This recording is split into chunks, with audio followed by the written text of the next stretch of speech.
Hello, magandang araw sa inyo mga ka-farmland. Once again, ito si Jem, ang inyong tagapaglingkod at tagapagbalita ng magagandang property. And today's video, ipapakita ko sa inyo ang isa na namang napakagandang farm. Tabing kalsada, National Highway dito sa Lopez. Yan, nakikita nyo, meron din pong linya ng kuryente at linya ng tubig. Ayan. Then, yung ipapakita ko sa inyo, ito na tabing kalsada. At maya-maya ay papasukin ko po. At bago yan, huwag niyo po sanang kalimutan mag-subscribe at pindutin na rin ang notification bell para lagi po kayong updated sa mga latest videos po natin. Eto mga ka-farmlat, etong tinuturo kong yan, yan yung 200 square meters na pwede po ninyong pagtayuan ng inyong bahay. Then, yung history po kasi ng lote po na ito, yung ibinibenta dito is 1.5 hectares plus 200 square meters. Then yung gitna po nito is 1 hectare na hindi po siya available. Ang may-ari po nun yung kapatid. So ang available lang na binibenta is 1.5 plus 200 square meters. Ayan, nakikita nyo naman na marami pong mga tanim. Meron po ditong mga nyog, anahaw, yan o, napakaganda, di ba? Then may iba pang mga puno na pwede po ninyong mapakinabangan sa lugar po na ito.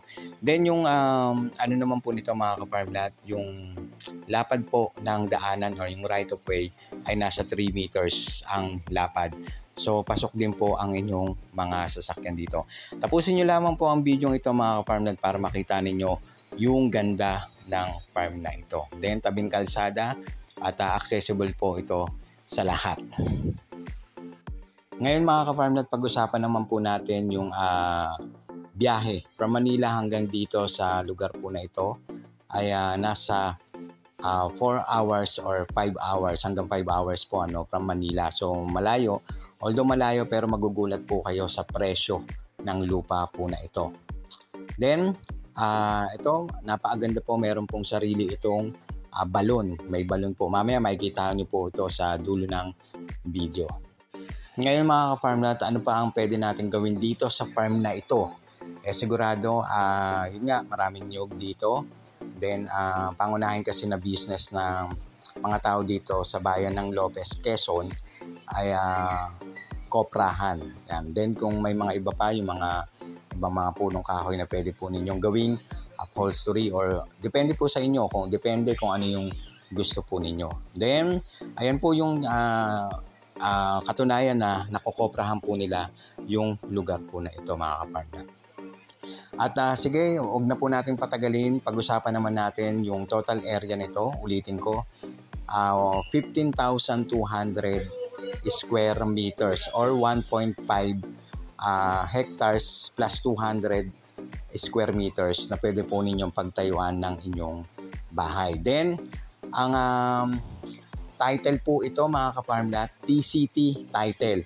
So once na nabili po ninyo ito, ready na po ito para ma-transfer sa inyong pangalan.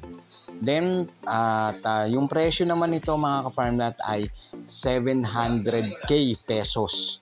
700,000 pesos lang po. Ulitin ko, 700,000 pesos yung halaga ng lote po na ito. Kaya ano pang inaantay ninyo? Pumusisyon na kayo dito sa lugar na ito mga ka-farmland. Tumawag lamang po kayo sa mga numerong naka-flash dyan sa inyong mga screen at mag-set po tayo ng inyong mga tripping. Okay? At muli, ito po si Jem, ang inyong tagapaglingkod at tagapagbalita ng magagandang property. At maraming salamat sa inyo. Have a nice day po. Ingat po kayong palagi.